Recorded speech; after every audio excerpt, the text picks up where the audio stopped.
Welcome to Pirate Money Radio with your host, Kevin Freeman, helping you unpack the economic headlines and providing real money solutions. Good Saturday morning. Hey, as we're recording this, we're watching the aftermath of the most incredible election of my lifetime. So many things have happened that we really need to stop and take stock.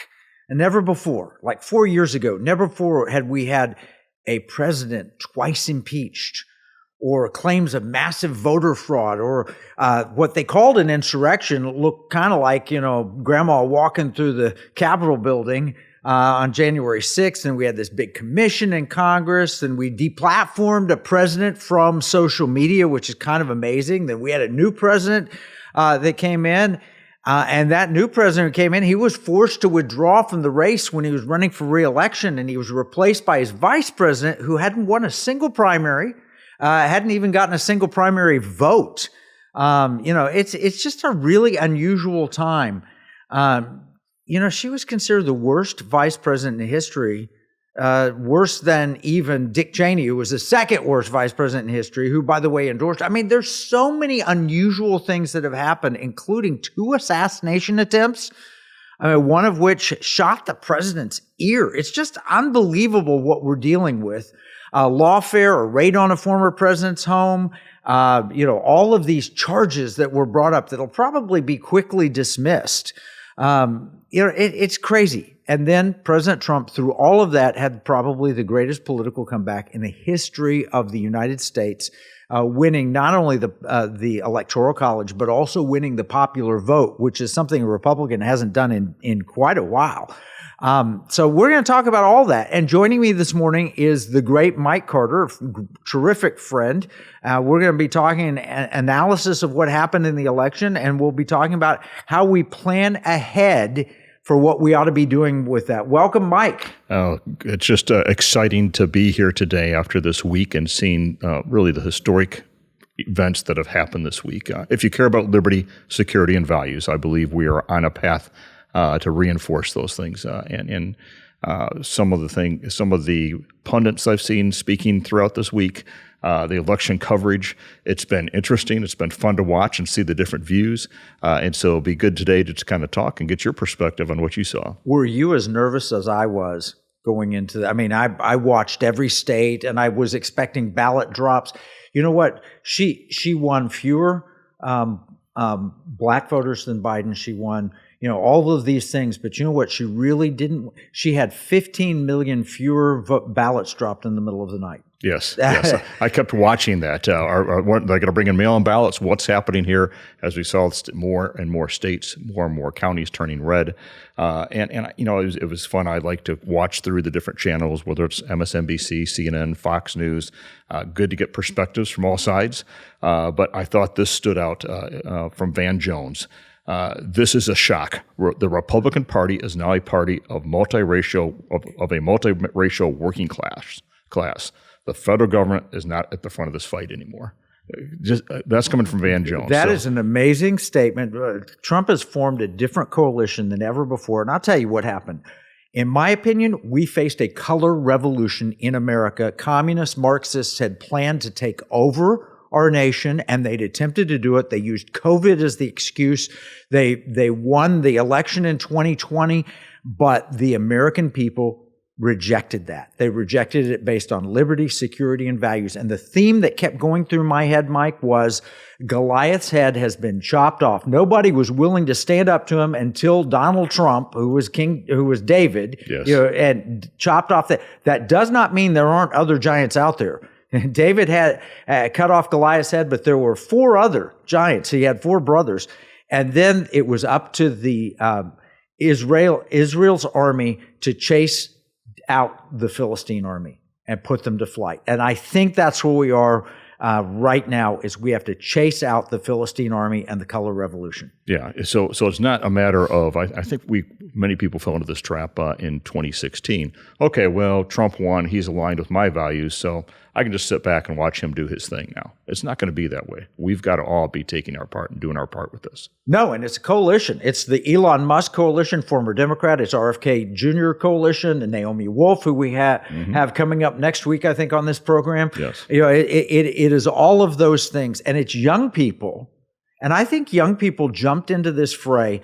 Donald Trump excites young people to a certain degree, but I think what really put him over the top was Tony Stark endorsing him. I mean, Elon Musk endorsing him. And they realized this is a guy that's changing the world with artificial intelligence, with electric cars, with SpaceX, with, all of the different things that he's done. He's exciting. And young people want a hope and a future, though. We had Charlie Kirk on talking about what it looks like for you if we see liberty, security, and values happening. It can be a great America again. You can own a home again. You don't have to lower your standards, lower your expectations out there. And I think the young people were grasping that as well and saying, wait a second. Well, I want what my parents were able to do. And they couldn't get it with the massive inflation. Inflation was 3 times higher under Biden than it was under Trump. Incomes were slashed. We had massive income growth under Trump, and we had a decline in income under Biden. And the U.S. government got into serious debt, so they weren't going to be able to make all these promises. She made all these promises. We'll help you be a first-time home buyer. Well, what home would you buy? Washington Post put up an article, Young Americans Must Shrink Their American Dream.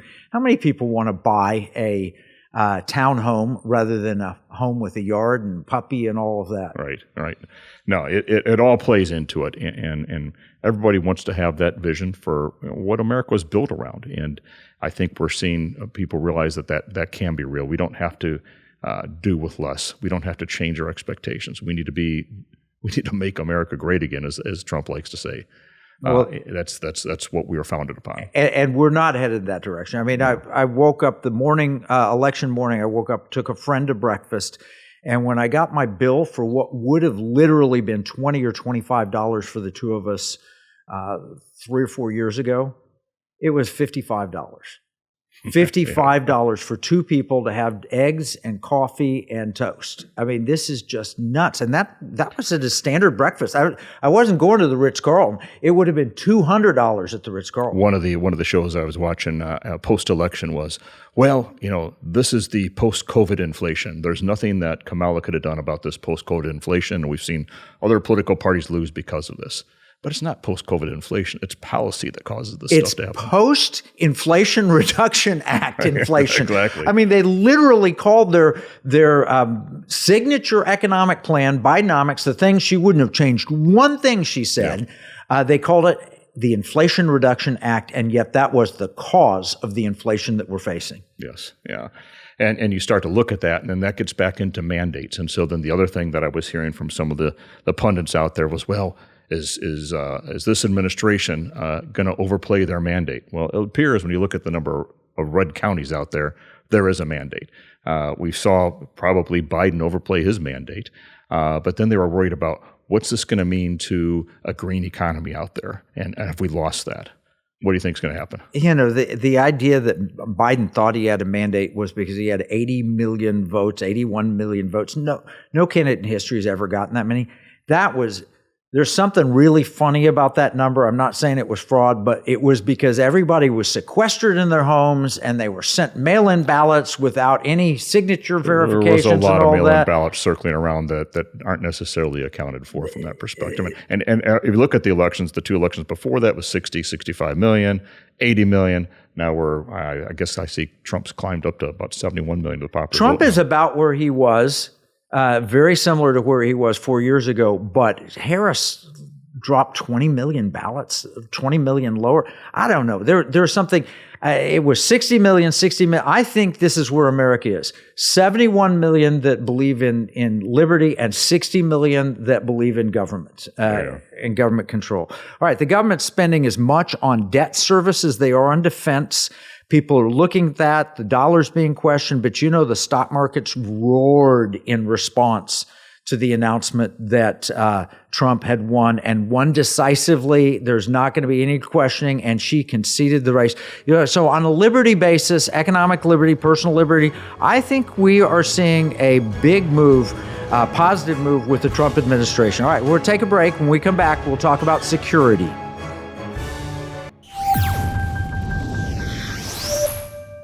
Here's a $10 bill. It's got the picture of Alexander Hamilton on the front of it. You know, it's kind of sad. When I was 10 years old, everything that I could buy for $1 now costs about $10. That's the cost of inflation. It's just paper. It's not backed by anything. You can't exchange it for gold and silver. You used to, but you can't do that anymore. And that's unfortunate. You know, pirates wouldn't accept this. Pirates, they wanted gold and silver. Patriots, the founders of this nation, also wanted gold and silver coin. In fact, they put a provision in the Constitution, 17 words, that said states could only make gold and silver coins tender within the states. That's why I wrote this new book, Pirate Money, Discovering the Founders' Hidden Plan for Economic Justice and Defeating the Great Reset. It will explain exactly the history of money and exactly why gold and silver coins can be made modern with new technology and a useful monetary system. PirateMoneyBook.com.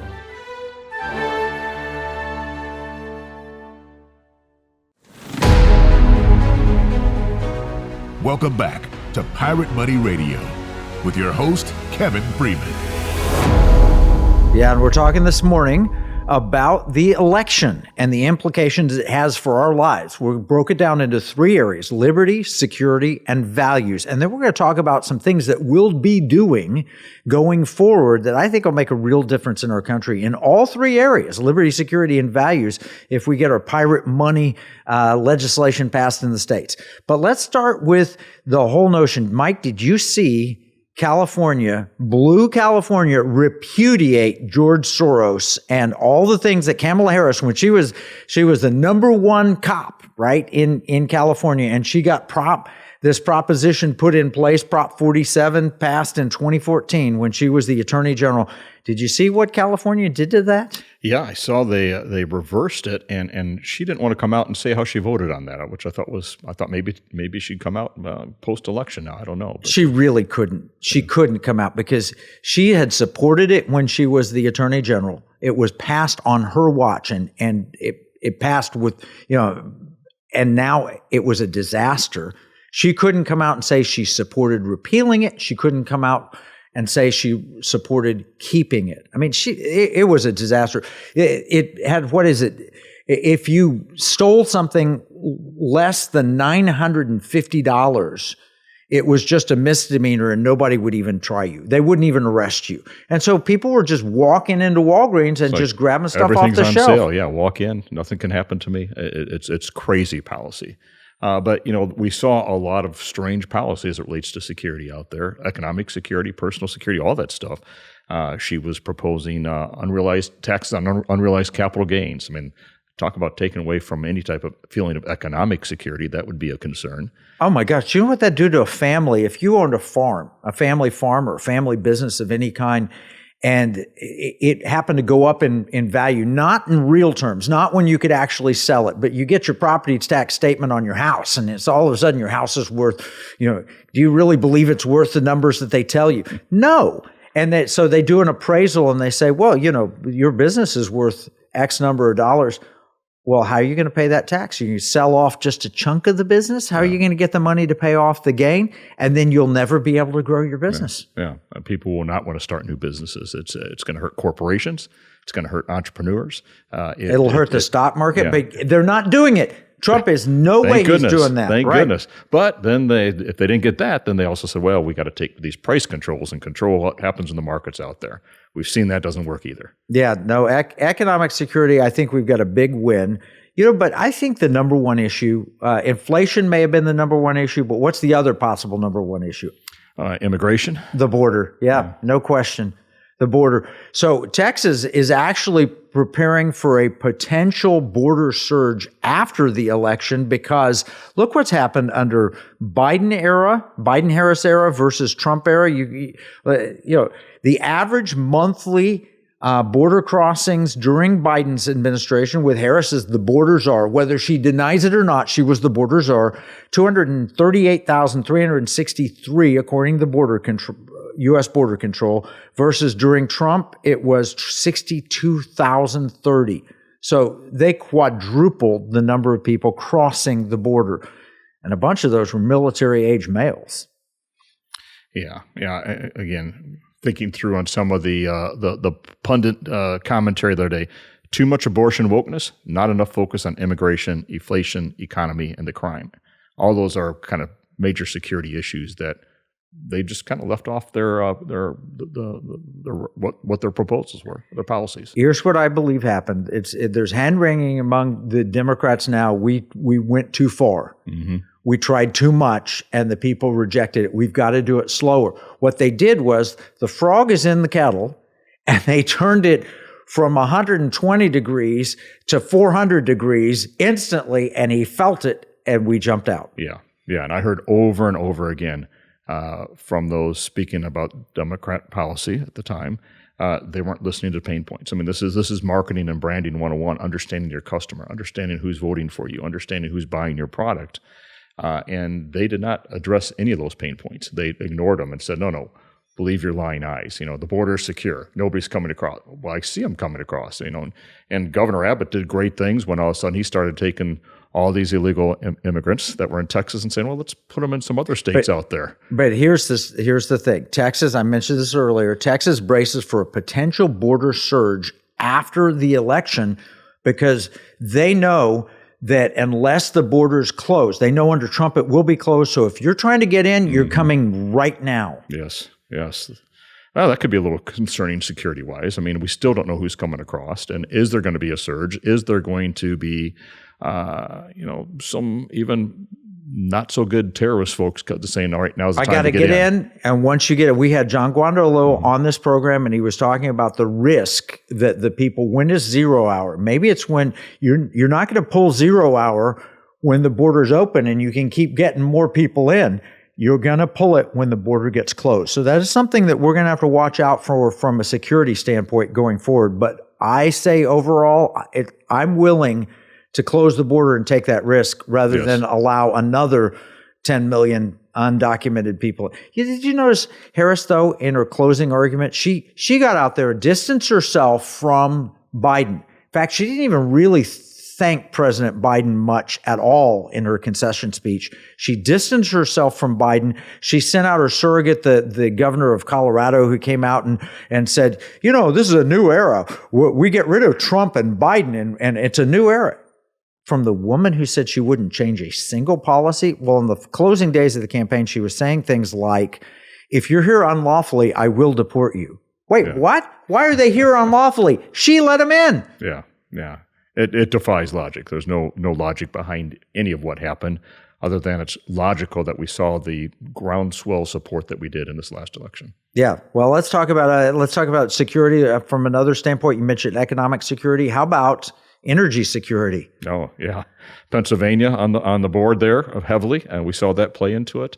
I think Montana, we had some energy issues and things about there. Other states very focused on that. And Texas had a bigger win than you'd expect. North Dakota, Oklahoma, energy producing states said, no, we don't trust her when she says, I won't ban fracking, because she said, I absolutely will. And when you say one thing and then you say another thing, well, this is the woman who had 2 ads. Speaking of security, one ran in Michigan that said, basically, we're going to curb Israel's, what they're doing in Gaza. We're going to pull them back. And then the one that ran in Pennsylvania, where there are a large Jewish population and a Jewish governor, that ad, running at the same time, said, you know what? We will never stand in the way of Israel defending herself. Yeah, that does a lot to give you credibility and trust, doesn't it? Yeah, no. And not like there aren't politicians on both sides that do that all the time, but that was very much in your face. Well, another one very much in your face is you can see the clips where she's sitting there talking to someone who says, you know what? If you have guns, we may just enter your house and check your weapons. And she said that in California. And then what did she say? She said, no, I have a gun. If you come into my house, I'm going to shoot you. Yeah. I mean, literally, she said that. Yeah. And then she said, I probably shouldn't have said that. And my staff will have to clean that up. She said it. And bottom line is, I think the American people said, I want to be safe. Women said, I prefer safety over these other issues that, I'm not voting for you just because you're a woman. I want somebody who's going to keep America and our children safe. Yeah. And Kevin, you're a national security expert as we talk about that security piece. Already we're seeing shifts in governments out there saying, okay, Trump's in charge, we're going to kind of change our posture here. What do you think that means on the national security front? Well, if Iran is developing a nuclear weapon, they're going to race to get it before Trump gets in office, and they'll probably be afraid. Remember, this is the same basic Iranian government that the minute that Reagan was elected, they released the hostages.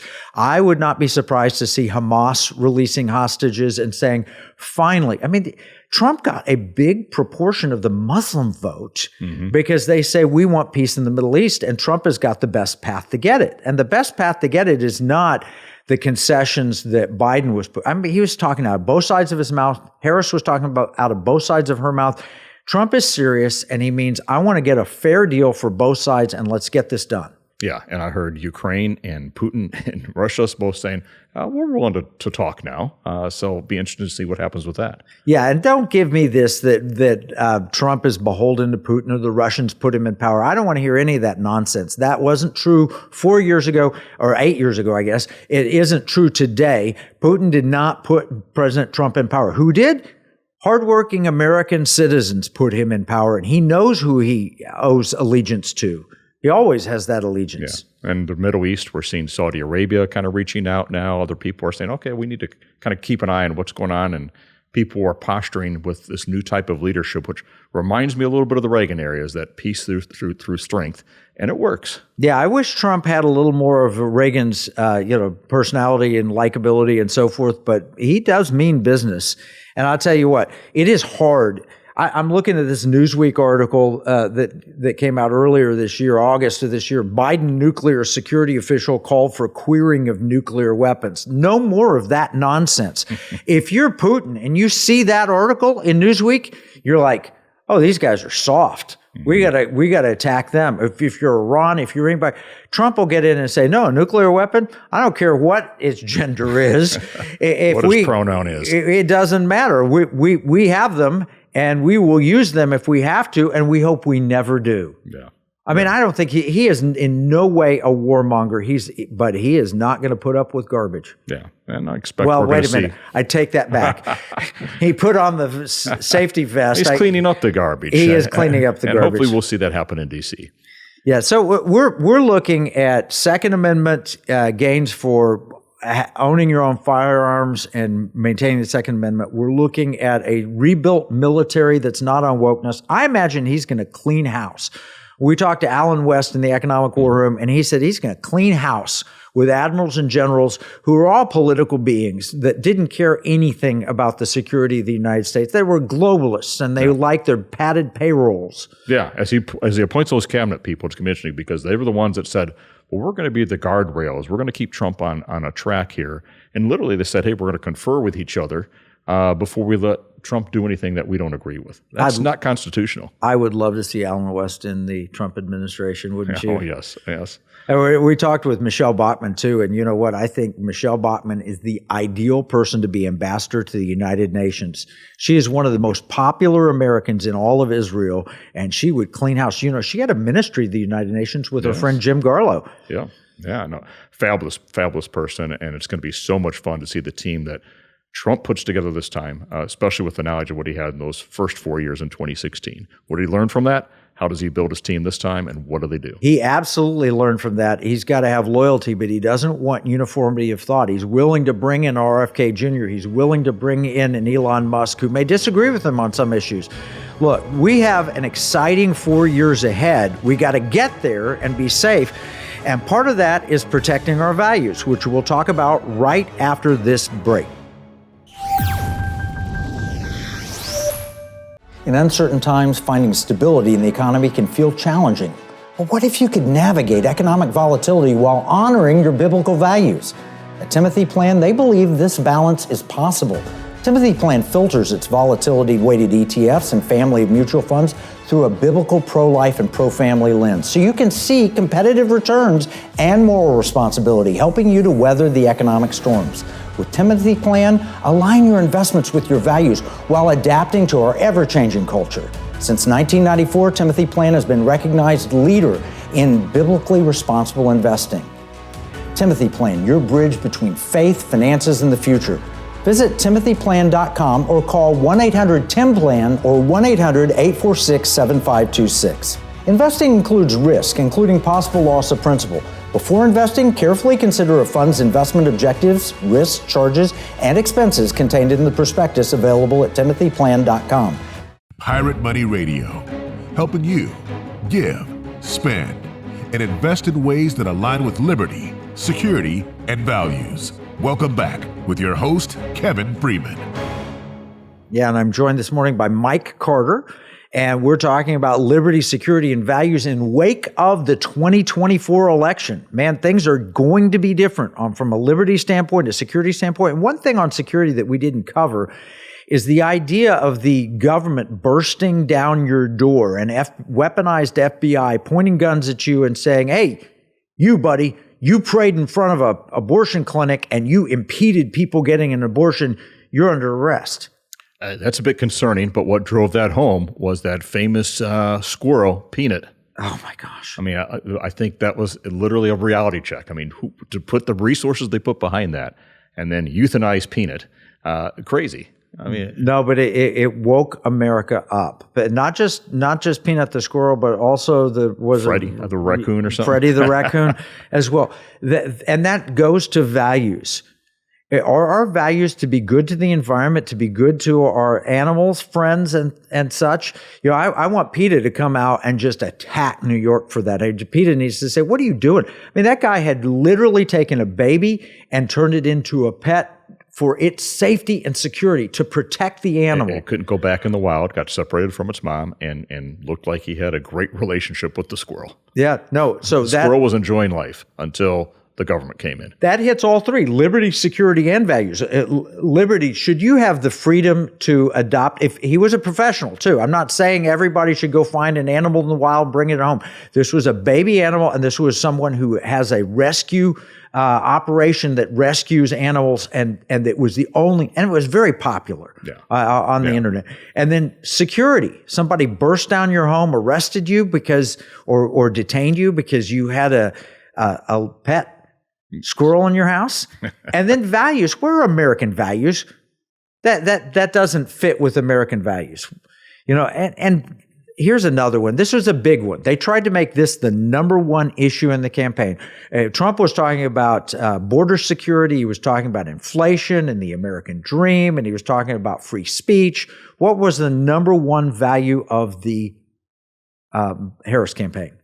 The number one value, I don't really know if they had a value, to be honest with you. But there was a lot of identity politics, pro-choice. And I keep hearing all that. Pro-choice yes. was the number That's true, one. the abortion argument, absolutely, yes. My body, my choice. I heard a bit of that out there. Yeah, and so they were like, Trump is in favor of a national abortion ban. Now, whether you like that or not, he was not in favor of a national abortion ban. No. Melania, who wrote a beautiful book, came out and said that she's pro-choice and all that. And he talks about Melania in her book, and you see the love between them when he talks. I'm so proud of her. She's got the number one book in America and all that. That's in his victory speech. I love that.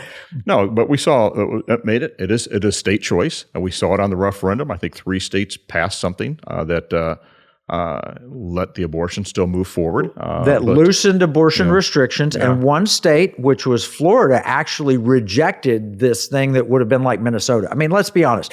Tim Walz had an abortion up to the point of and even after birth abortion. And when I say after birth, what I mean is literally if the baby was born alive in a botched abortion, they could let it die on the table. Where are those in values? Yeah. No, even if you're pro-choice, you can't support that, and the American people don't support that. But he didn't want to say it out loud when he was asked about it. But you look at his policies and what he's doing, and it's clearly there. And then I heard the TV commentators saying, "Oh, this is horrible because now Trump's going to take this mandate and he's going to make this a national piece." Trump's been pretty clear; it's going to be run by the states, and that's where it's going to go. I don't see that becoming a Senate issue. I certainly believe in pro-life. For me, it's hard to imagine killing any baby. I don't see that that's going to be one of the key issues, but they want to make it an issue. They want to make President Reagan said it best. He said, I've noticed that everyone who's in favor of abortion has already been born. Yeah. Right. So, but women are divided on this issue. It's not a uniform thing. And actually the feminist movement to get women the right to vote was to protect children. There are a lot of women who say, I want to protect children. So that is a very delicate, difficult issue. And it is subject to state referendum and subject to state rights. It is now removed out of, it's not mandatory from the federal government. Roe v. Wade was terrible law. Trump was right about that. Every legal scholar would admit that. On the other hand, it is a delicate issue. It's a very challenging issue. I'm pro-life. I believe that life begins at conception. And if you believe that, then abortion is not good, right? But there are other people who have different views. The point here is they tried to make it a national issue, and Trump said, I've left it to the states. And it looks like that's where America is. They'd prefer it at the state level, not at the federal level. Yeah, yeah. And, and great that he was able to accomplish what he's able to accomplish, to actually see Roe versus Wade readdressed, taken to the Supreme Court, handled the right way, given back to the states, and thousands of lives are being saved because of it right now. Yeah, the Democrats, had they won, they were planning on packing the court. They said it outright. They didn't hide it. She said she was in favor of it. Biden said court reform and all of that. Here's what I suggest, and I really do. I suggest that President Trump threatened to pack the court. They come out and say, Interesting. I want to pack the court. I'm going to add 3 new justices right away. And the Democrats, of course, will scream, no, you can't do that. And then a Republican senator should come up and say, maybe we should have a constitutional amendment that limits the court so that we don't pack it. Because court packing is such a stupid idea.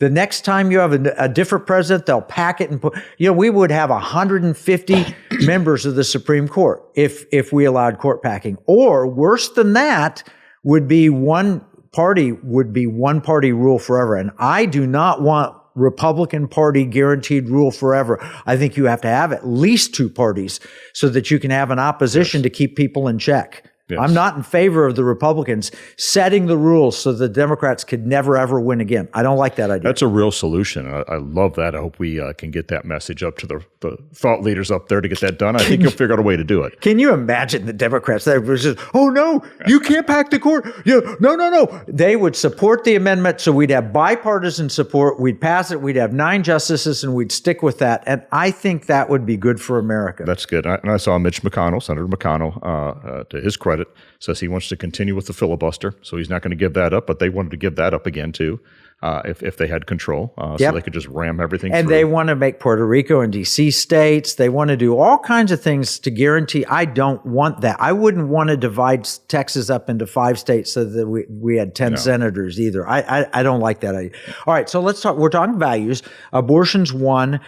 Migrants being forced on small towns that don't assimilate into the culture. I don't know whether they're eating cats and pets or not in Springfield, but I know that Springfield, Ohio was inundated where a third of their population was brought in by illegal immigration, placed there, pushed there.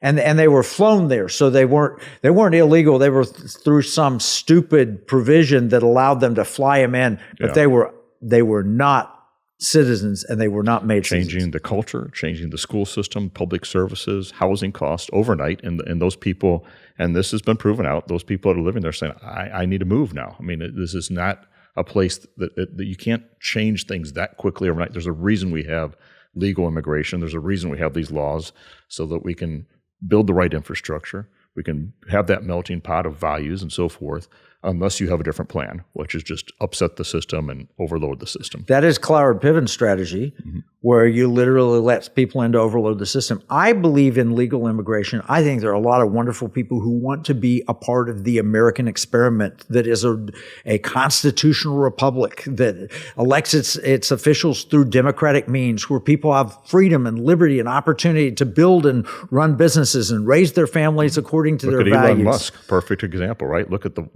impact he's having on the economy, potentially on our security, he was an immigrant. He came here, and I guess there's a little controversy if he overstayed a visa or not. But once Biden was trying to make it a political issue, but we want those types of thought leaders here that can help make America better. Oh, absolutely. And people that aspire to be Americans, but not people who say, I want to turn America into the country I left. Mm-hmm. I don't want that at all. I don't think any nation on earth wants that or would ever allow. As we look at those values, this identity politics thing, I heard Lieutenant Colonel Allen West say, hey, we're done with identity politics. I think a certain segment of the population is.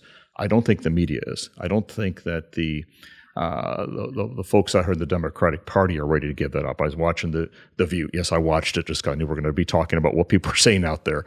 They were making a big deal out of this. Is that still on The View? Yes, unfortunately. But my wife's like, it won't be on. They all promised to leave the country, didn't they? Well, Sonny came out and I had to look who she was. I didn't know what she was. But she was talking civil rights. She was talking about if it would have been a white person running, it would have been a different story. We've got to get rid of that. Yeah, diversity, equity, inclusion has caused more harm than good. We want everybody to be treated When I hear fairly. Young black males who voted for Trump are racist because they voted for Trump, that's the worst kind of identity. Wait a minute, they're black, they're young, and they're males. Why is it that they're racist automatically? Well, they voted for Trump. No, that's got to go away. And you're being told how to vote if you're black, or you're being told what to do there. Wait a minute, isn't that the definition of racism? And in Sonny's case here, and I'm pray for her, and that she gets freed from whatever she's dealing with out there. But she's like, it's the uneducated women that voted for Trump. That's the problem. It's those uneducated white women. And then later she corrected as well, uneducated, uncollege, not college educated, non-college educated women. Women dominate colleges today. There are fewer men in colleges. Women dominate college. Mark Cuban said almost the same thing and had to apologize. Mark Cuban said that Trump will allow smart women and strong women around him. I think he did apologize. He had to apologize. So bottom line, identity politics is going away. The war on Christmas hopefully has gone away. I saw Kamala Harris. How dare you say Merry Christmas? We'll say the war on Christians, freedom of religion will be back. And this whole drag queen story hour, hopefully that is done. And I hope that the men in women's sports, that boxer turned out actually to be a male, XY chromosomes, and actually had male body parts, beaten up on a woman. That should never be allowed again. Riley Gaines is right.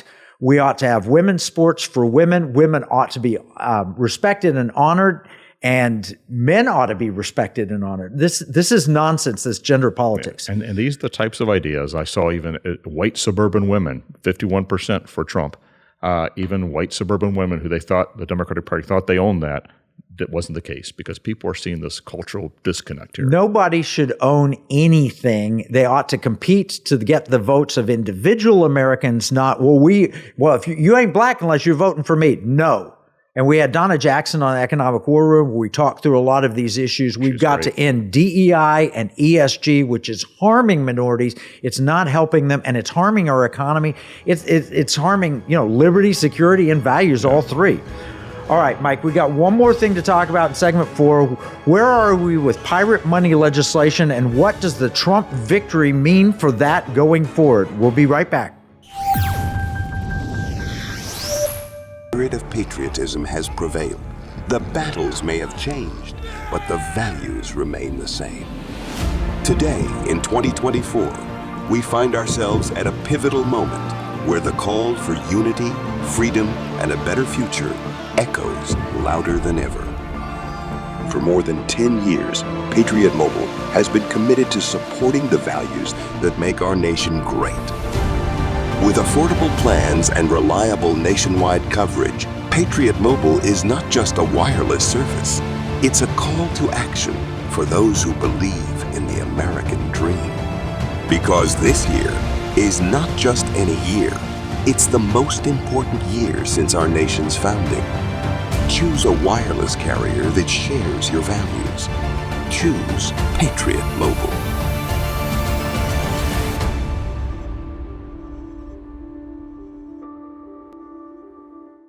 Washington said paper money opens the door to every species of fraud and injustice. Jefferson said paper is poverty. Hamilton said to emit an unfunded paper as the sign of value ought not to continue a formal part of the Constitution. The founders hated paper money.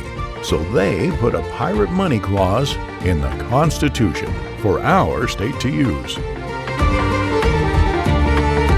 Learn more at transactionalgold.com.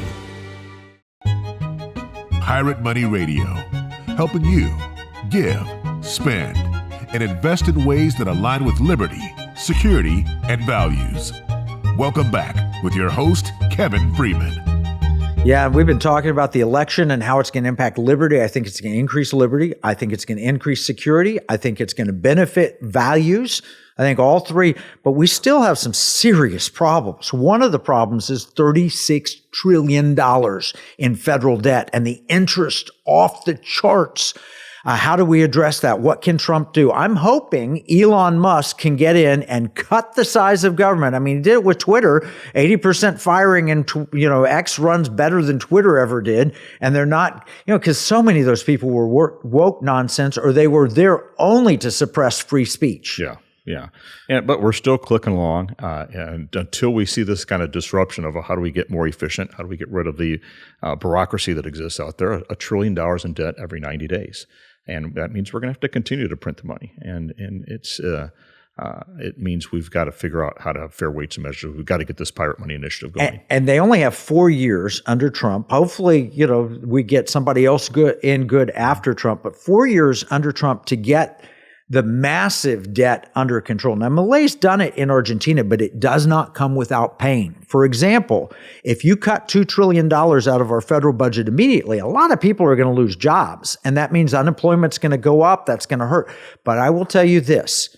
Right now, the federal government spending is actually negative compared to what if you put that same money in people's pockets. Federal government, when they spend money, it used to have a multiplier effect. Economists would call it the government multiplier effect. It used to be you get 4 times return, 8 times return, 2 times return. It is now actually technically negative. When they spend money, it's actually going to hurt more in the long run of the economy than if they did not spend it. But there's pain as you transition. So we're losing as they print it, we're losing the velocity of money. It's just kind of sitting in these bureaucratic things and not getting to the people. And it's creating these massive wealth gaps, which we talk about all the time, the massive wealth gap from excess, this candle-on effect. So what their answer has been up till now is when the dollar fails, we'll just plug in central bank digital currency. That was the government official answer. And guess what President Trump said?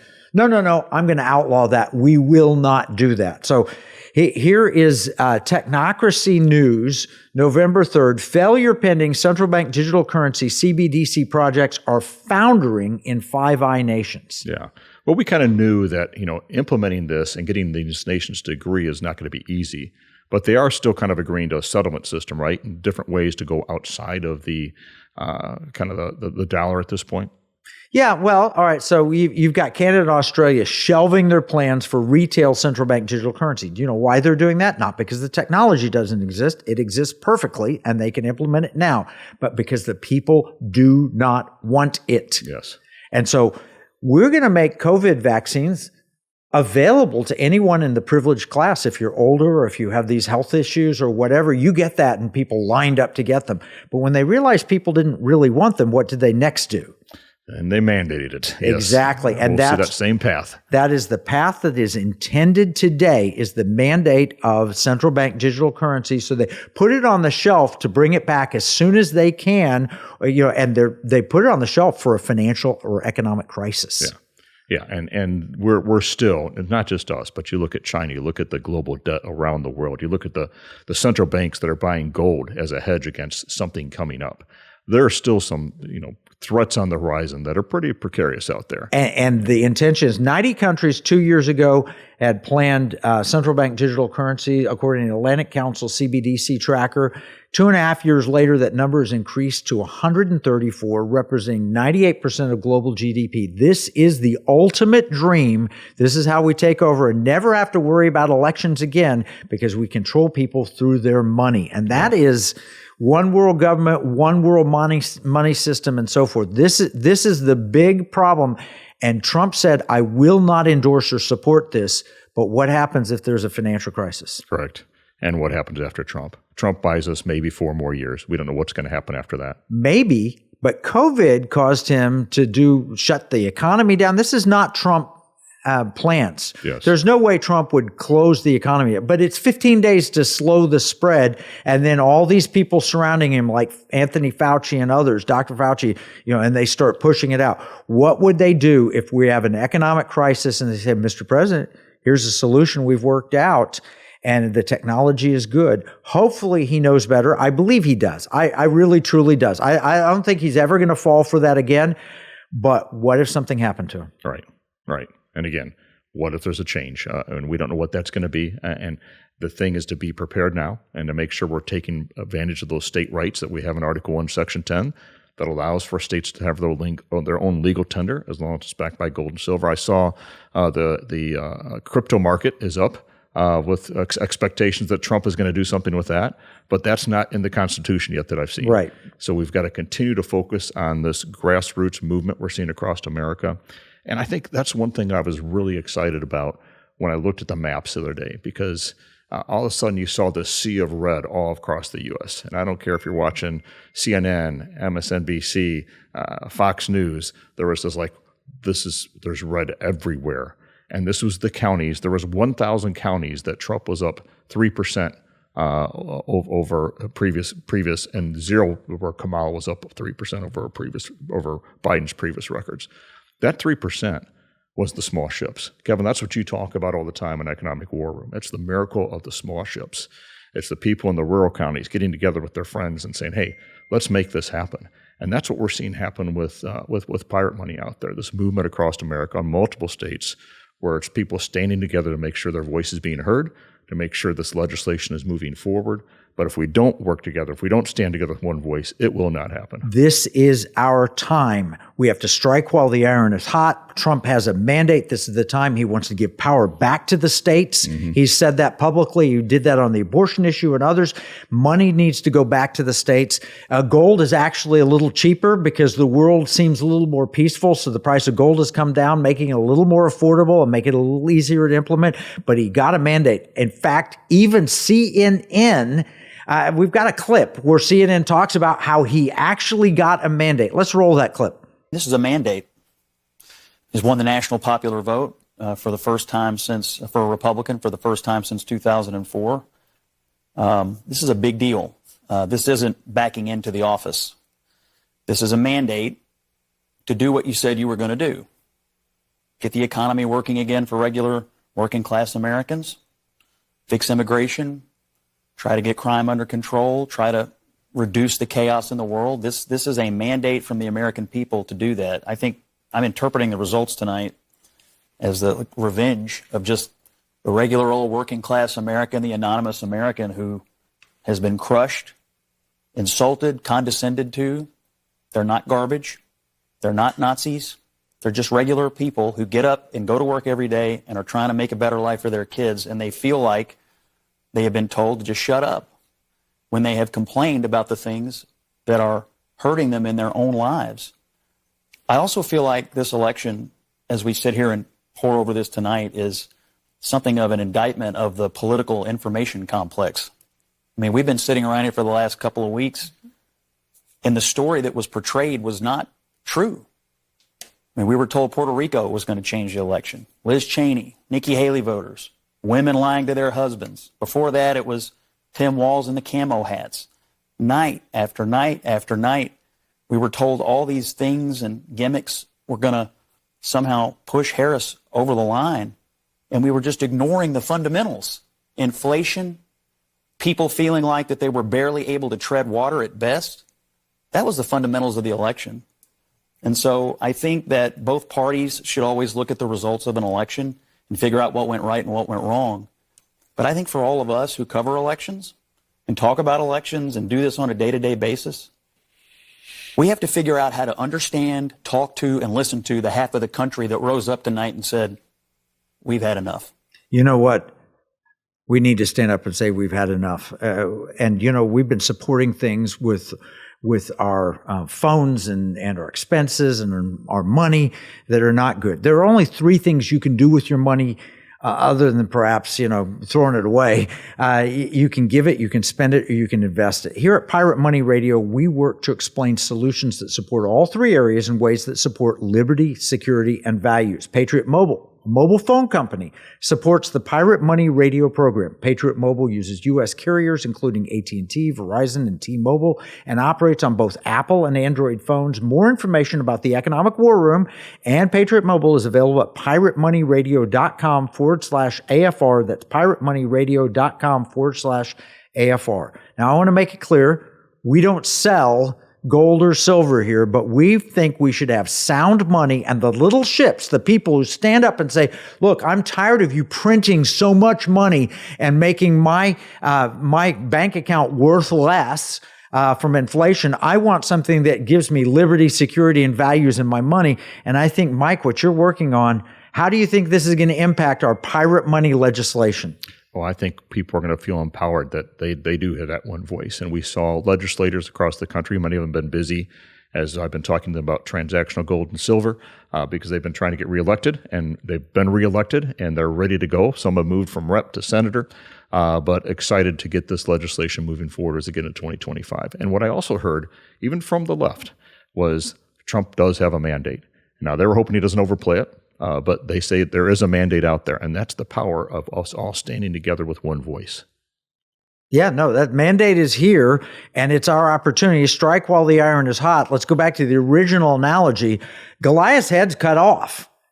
That doesn't mean there aren't other giants like the debt and other threats to America, like Iran and so forth, that the border, we've got to fix that. But we have their army on the run. The Philistine army is now on the run. Let's chase them out while we have the opportunity. No more color revolutions. No more inflation. Let's find sound fiscal policy. Let's promote liberty, security, and values for the American people. This is our moment. We may never get a moment again. So we need to call those small ships together and work together. Mike, how do we support pirate money legislation? Well, go to transactionalgold.com or to learn more. Yeah, learn more there. And Pirate Money book, learn more about that as well. Okay, get us on your podcast. Till next week, this is Kevin Freeman and Pirate Money Radio.